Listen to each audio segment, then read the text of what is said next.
Est-ce que tu connais ce moment?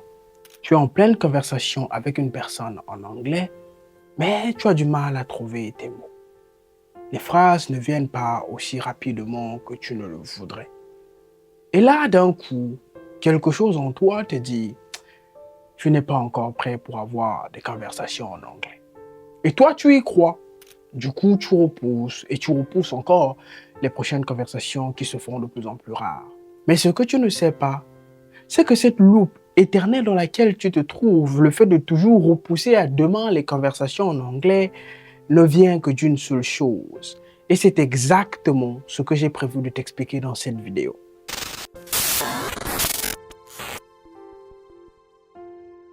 En fait, avant même de tenir ta première conversation en anglais, tu avais déjà un idéal dans ta tête. Tu imaginais déjà ça d'une certaine manière.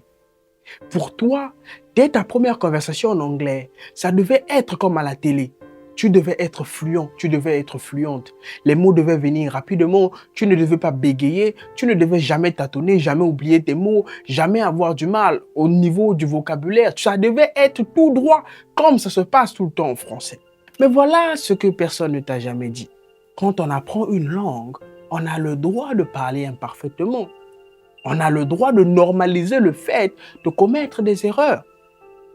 Le véritable standard, c'est d'accepter et de se donner la permission que je peux bégayer, je peux tâtonner, je peux mal prononcer certains mots.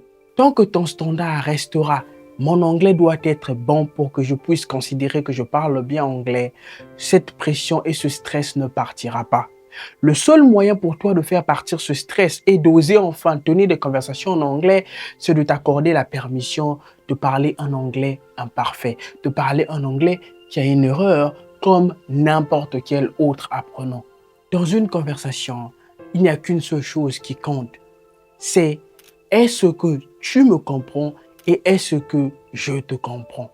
Tant que ces deux cases sont cochées, ça veut dire que ton anglais et le mien sont bons et ils sont opérationnels.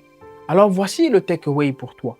La prochaine fois que tu es dans une conversation en anglais et que tu ressens encore ce quelque chose qui te dit ton anglais n'est pas assez bon, avant de croire en cette chose-là, pose-toi simplement cette question.